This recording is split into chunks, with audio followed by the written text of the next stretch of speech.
In the vastness of creation, where the stars themselves bowed to the will of the divine, a darkness began to rise once again.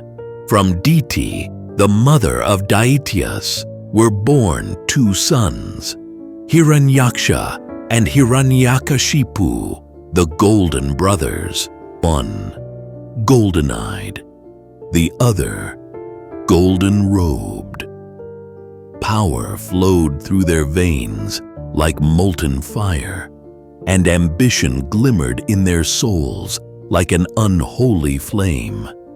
Among them, Hiranyaksha yearned for dominion over all existence. His heart burned for supremacy over Buloka, the earth herself. For thousands of years, he stood upon one leg in penance, so fierce that even the mountains trembled. His austerities scorched the heavens until Brahma, the creator, appeared before him, moved by his unyielding devotion. And from that devotion, a boon was born, a power that would tilt the balance of creation itself, that no creature of any origin or dwelling could ever prevail against him. Soon the earth groaned under the weight of his reign. The rivers dried, the forests withered, and the cries of every living being rose to the heavens. But Hiranyaksha was deaf to them all. His arrogance now knew no limits. He performed an act so dreadful that even the gods trembled. With unthinkable might, he tore the earth from her very axis. Holding her captive, he plunged her deep into the Garbhodaka ocean, the primordial abyss that existed before creation itself. Darkness returned where once there had been dawn. The spirit of earth, Bhudevi, rose before the gods in the form of a distressed cow. Her eyes were soaked in salt water, her voice heavy with despair. The heavens echoed with her silent cry for deliverance. Brahma watched, his gaze deep and knowing. The gods turned to him in panic, for they knew not how to save the world from the Daitya's grasp. Yet Brahma's lips curved into a mysterious smile. He had foreseen this. Not all creatures were named in Hiranyaksha's boon. Amidst the infinite tapestry of creation, the demon had overlooked one form, the boar, the Varaha. And then the waters of the cosmic ocean began to stir. From the depths arose a thunderous roar that shook the very heavens.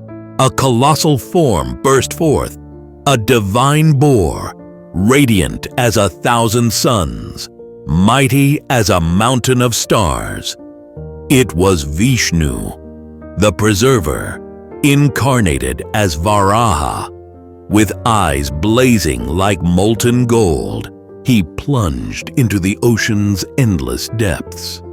Waves rose like walls. Storms tore through the void.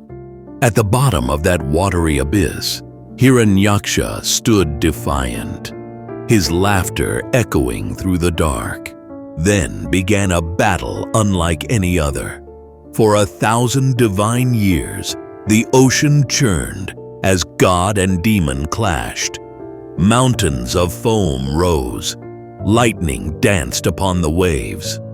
Creation itself trembled, unsure whether destruction or deliverance would prevail. At last, the tusks of Varaha glowed with celestial fire. With a force that shattered all arrogance, the divine boar gored the demon through. The roar of the daitya ended, swallowed by eternity. The waters fell silent once more, and then, With unmatched tenderness, Varaha lifted the earth upon his tusks. Like a mother holding her child, he carried her upward through the blue waters, through the layers of sky, and set her gently upon her axis again. The world breathed once more. The mountains smiled, the rivers sang, and the gods rejoiced in tears. But Vishnu did not celebrate, for though Hiranyaksha was slain, his brother Hiranyakashipu still walked the earth, and destiny had already begun weaving the next tale. This story tells us when strength is guided by arrogance, it becomes destruction. But when strength is born of purpose, it restores the world. The Varaha avatar reminds us that no matter how deep the darkness, the divine always rises to lift creation back to balance. If you enjoyed this divine story of courage and creation, don't forget to like, share, and subscribe for more timeless tales from our ancient wisdom. Until next time, may the light of Dharma guide your path.